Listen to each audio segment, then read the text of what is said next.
Okay, let's jump straight into this explainer. If you've ever, had to deal with an insurance claim, you probably know that sinking feeling of a massive corporation holding absolutely all the cards. But what if a country completely rewrote the rules so the math actually favored you, the policyholder, instead of the corporation? Well, that is exactly the story of Pakistan's Insurance Appellate Tribunal. So why do large insurance companies want to drag you to court? Now, what's really fascinating here is that for the longest time, large insurance firms were using a very deliberate legal loophole. They knew that stalling your payout in slow courts wasn't just a side effect of the legal system, it was incredibly profitable. If an underwriter refused a huge claim, they weren't really scared of losing the case. Honestly, they were actively counting on the delay. And here's why. Instead of paying out a multi-million rupee claim directly, they would just drag out the appeals. And while your case is sitting in legal limbo for years, that massive chunk of cash, it's just sitting in the insurance company's bank accounts, inflating their short-term reserves and earning them interest. I mean, they were literally incentivized to be as legally uncooperative as possible. All right, part 1, the broken foundation. A century of delays. To really get how this corporate stalling tactic worked, we have to look back at the broken historical legacy that made it so easy to exploit in the first place. Because, you can't fix a system until you fully understand why it's failing. We can basically break this down into 3 distinct eras. We start way back with the 1938 British Colonial Act, which simply dumped complex financial disputes into standard civil courts. Then, in 1972, we hit the nationalization era, where the state monopolized everything. And finally, the modern era kicks off with the 2000 Insurance Ordinance, which liberalized the market. But to really grasp those delay tactics, we gotta look closely at that first era. The big issue? Those old 1938 civil courts were built primarily for land disputes and family inheritance. Literally, imagine walking into a courtroom designed for 19th century property arguments and trying to hand the judge a highly complex reinsurance risk model. Right? There were no dedicated financial experts on the bench. Judges routinely couldn't decipher actuarial data. And the results? Commercial finance cases that would just drag on for literally decades. Then boom, the 1972 nationalization shockwave happens. The government seizes control of dozens of private life insurance firms and merges them into these massive state-run monopolies, like State Life. Now, if you had a dispute during this era, you didn't go to an independent court. No way. You were forced to fight internal ministerial bureaucracies. So the state was both the operator selling you the policy and the judge deciding if you actually deserved your payout. True consumer-facing judicial tribunals basically vanished. Okay, part 2, the fix. A dual-track system. So how exactly did they fix this chaotic, decades-long mess? Well, by the late 90s, the market was opening back up to private firms, and those old ministerial review boards were just collapsing under the pressure. The fix, introduced in the landmark year 2000, was a brilliant dual-track legal system. It completely separated macro-regulatory fights from individual policyholder claims. If an insurance company is fighting the regulator over a license or a solvency issue, they go to Track A, the SCCP appellate bench. But if you, a regular policyholder, have your multi-million rupee claim wrongfully rejected, you bypass all of that and head straight to Track B, the dedicated insurance tribunals. This new structure totally fast-tracked the timeline for everyone involved. Track A handles regulatory stuff out of the Islamabad registry with a strict 45-day target. Fast, right?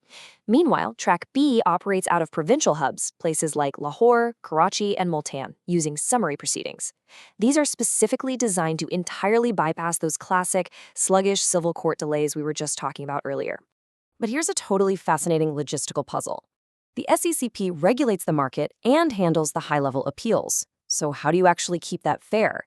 Well, they built what is known as a conflict firewall. It's strict digital and administrative barriers. Basically, it restricts data access through their digital e-services system so that lower-level enforcement staff, the folks who might have issued a penalty in the first place, absolutely cannot view or influence the active appellate judicial deliberations. It ensures absolute neutrality. Which brings us to part 3, weaponizing math, section 118. Look, building faster courts is a great start, but it doesn't automatically stop a massive corporation from trying to stall. To actually stop that, you have to hit them right in the ledger. Enter Section 118 of the Insurance Ordinance. If a tribunal finds that an insurer wrongfully delayed your payout, they don't just order them to finally pay what they owe.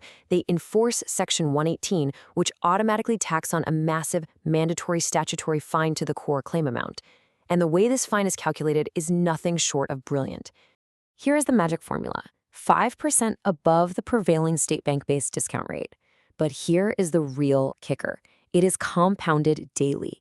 Every single day the claim is delayed. This isn't just some flat fee a big company can brush off as the cost of doing business.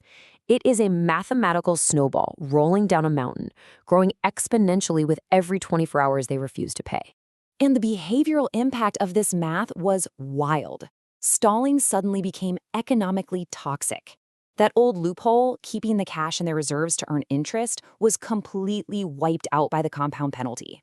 Suddenly, dragging out a court case cost the insurance companies way more money than just paying the claim directly. And because of that, corporate pretrial settlement rates absolutely skyrocketed. All right, part 4, the modern tribunal, a digital machine.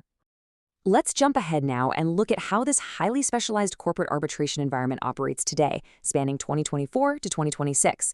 Because passing a law is one thing, running a modern data-driven court is a completely different beast.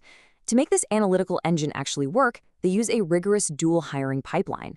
Standard judges just aren't enough here, so they pair top constitutional legal minds, sitting or retired high court judges picked by the federal cabinet, with a technical track.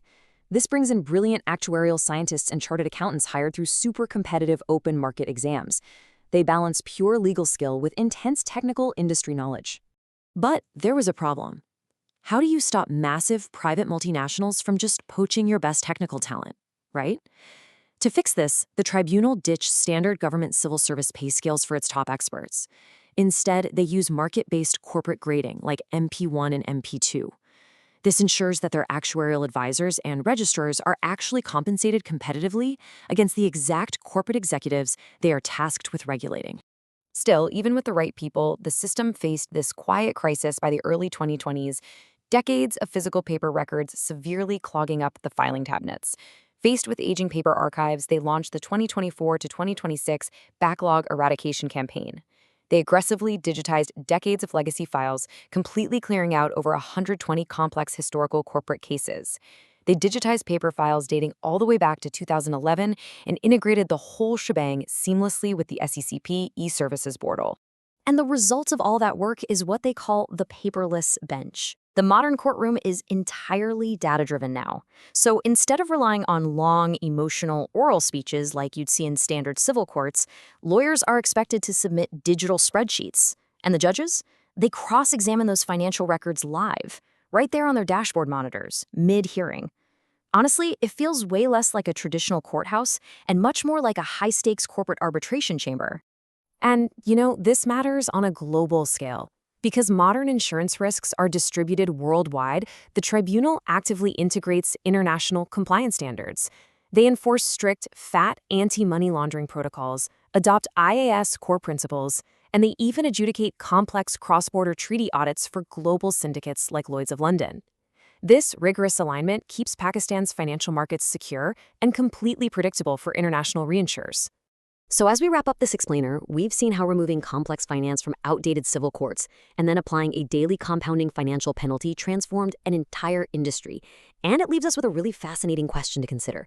If changing the math completely eradicated corporate stalling here, how many other broken bureaucratic systems around the world could be instantly fixed with the exact right mathematical penalty? It's definitely something to think about.